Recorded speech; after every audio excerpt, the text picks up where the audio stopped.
Būna sėkmės istorijų, dabar aš nėra gal tiksliai kaip sėkmės istorijų. Dabar gerai, tvarka. Pasakysiu vieną, kad iš tikrųjų tokių labai mažai yra, tokių atvejų, bet jų yra. Yra kodėl? Vis dėlto, jeigu tėvai kokie jie nebūtų bjaurūs, bet jeigu jie gyvena šiame pasaulyje, tai pas juos kažkas, tai kaip aš sakiau, jų siela, kaip siela susideda. Pavyzdžiui, 30 kaip pavyzdys, aš nesakiau, kad būtent tiek procentų, bet 30 procentų ir 70 procentų, pavyzdžiui, gavęs nuo savo tėvų ir susiformavo jų sielą. Bet tie 30 procentų, arba 20 procentų, arba net 10 procentų to šviesaus pas juos yra.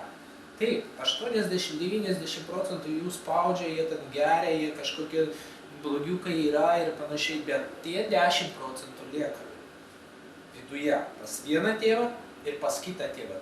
10-20 procentų lieka, suprantate, jie dar gyvi. Jeigu jau nieko nelieka, to gerumo iš tikrųjų iškrenta iš gyvenimo. Arba būna avarija, arba nelaimingas atsitikimas, arba lygos užkapoja ir žmogus tiesiog iš to gyvenimo iškrenta.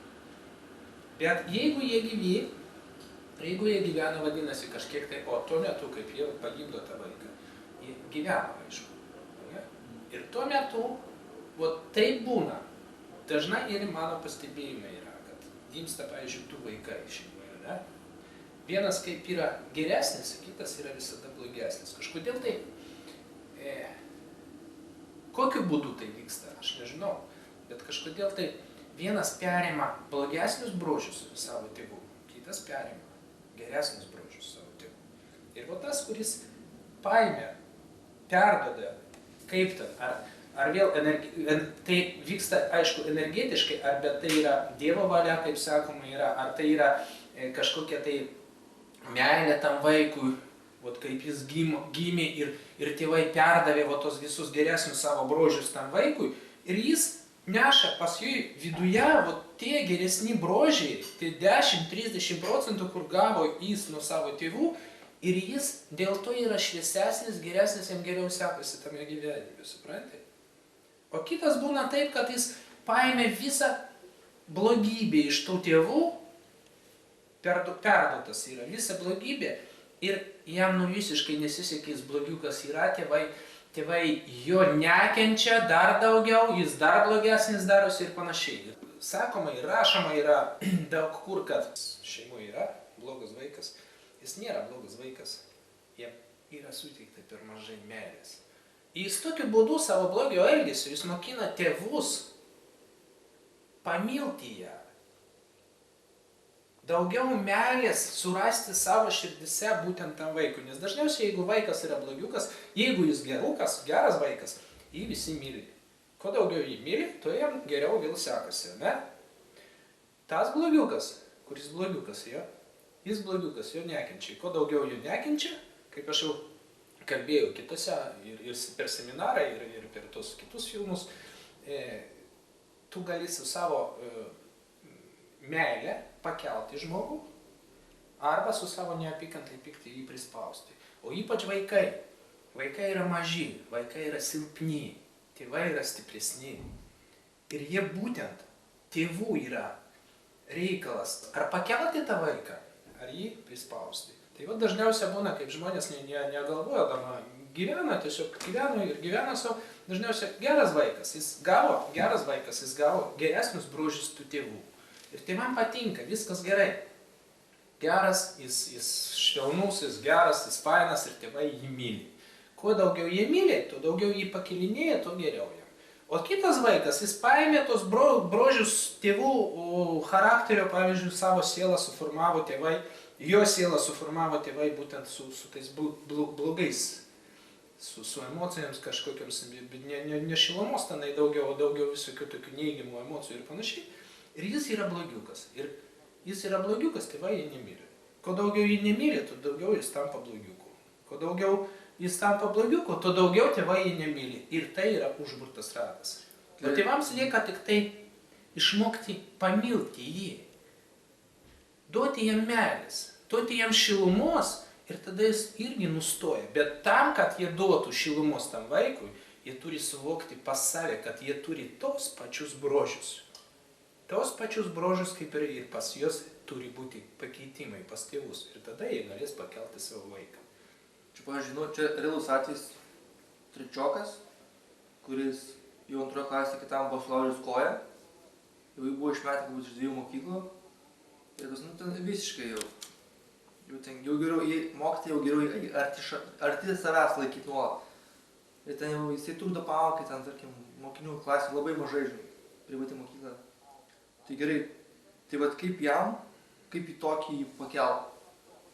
Nu, jisai visiškas velnės, kaip velnės, čia reikės iškirti, aišku, bet, nu, visiškas blogiukas. Kaip jį pakelt? Ar pavyzdžiui, tie, tarkim, išmokęs tos... Kodėl jis, visų pirma, kodėl jis sulaužė koją kitam vaikui? Čia koja, tai čia gal seniau, bet šiaip, kad jisai, nu... Kitam vaikui jis sulaužė koją, jo? Bet čia anksčiau, čia tik kaip pavyzdys, bet apsirtai, kad, nu, viską blogai, kaip ne kad blogai, bet... Pasistengti jį suprasti. Jis nori specialiai, nu, kažką padaryti. Pasistengti jį suprasti, pasistengti, kodėl jis nori tą padaryti ir suprasti, tik pasistengti. Visi jį nekenčia greičiausiai ir kuo daugiau jį nekenčia, tuo daugiau jis darosi piktas. Kuo daugiau pyksta ant jo, tuo daugiau piktas jis darosi. Perduoda energiją, pykčio energiją. Perduoda, stipresnį perduoda. Ir užtenka tik tai suprasti jį, kodėl jis taip daro. Ir kaip tu pradedi suprasti tą vaiką, tą žmogų, tu visiškai kitaip nustoji galvoti ir tu visiškai, tau visiškai kitokie jausmai eina. Kaip tu tik tai suvoki, kodėl jis taip daro, tada eina šiluma tam vaikui. Ir tada pas vaiką prasideda pakeitimai. Ir tai turi padaryti pirmoji eilėje tėvai. Jeigu tėvų nėra, pavyzdžiui, tai turi būti mokytojai. Bet ar mokytas gali? Gali, jeigu tėvų nėra. Jeigu jis... Yra tėvai, bet nu jie gal jiems... Pagrindas yra tėvai ir būtent mokytojai už tai ir kviečia tėvus visą laiką, jeigu kažkas su vaiku yra ne taip, kviečia tėvus pokalbiams. Ir mokytojas turi pranešti, kad kažkas yra jūsų šeimoje negerai, kažkas jūs tėvai su tuo vaiku ne taip elgėtės. O dažniausiai būna kaip? Dažniausiai jis prasikaltino tas vaikas, jį dar daugiau bausmės, daugiau bauginimų visokių ir panašiai. Vietoj to, kad atvirkščiai suvokti, kad tas vaikas visų pirma turi tų brožių, charakterio, tėvų. Jeigu pas jį yra agresija kažkokia, vadinasi, vienas iš tėvų iš tikrųjų turi agresiją ir ten pastoviai nuolat konfliktai vyksta, tarsi namuose, su tuo vaiku. Vienas tėvas turi, arba mama, arba tėvas, su to, kur jis daugiausiai konfliktuoja namuose. Tas turi suprasti, kad jis irgi toks pats yra. Nes dažniausiai mes save nematom. Mes matom, vaikas yra blogiukas ir mes rėkiam ant to vaiko ir dar duodam per vieną vietą, o tai yra jau agresija. Tu perduodi vaikui agresiją. Vaikas kaip elgsis toliau su kitais? Irgi panašiai, jeigu kažkas jam nepatinka, jis pradeda kumščiuoti.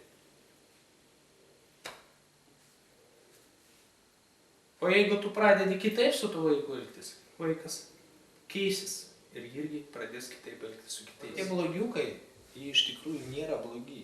Ne visiems jie blogi irgi. Jie turi ir savo autoritetų ir gerbė kitus.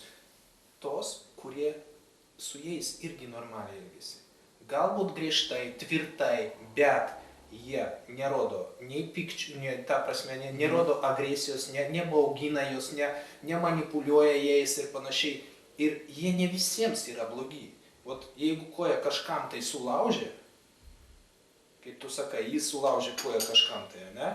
Buvo ant tiek agresyvus. Bet tas kažkas, jis irgi nebuvo geras. Jis irgi buvo, turėjo kažkokios vidinios agresijos, nes nebūtų pasipriešinimo. Jeigu jis neturėtų tos agresijos viduje, nebūtų užsikabinimų. Agresija su agresija visada kabinasi, žinai. Jeigu yra kažkas tai be agresijos, su meilė, su šiluma, tas žmogus net neprieis prie jo. Nebus to konflikto. Tai nereikia, niekad nebūna į vieną pusę, nereikia gailėti tą, kuriam sulaužyta koja yra. Tas irgi buvo prisidėjęs prie to labai stipriai. Su manim buvo situacija vėl kaip pavyzdys.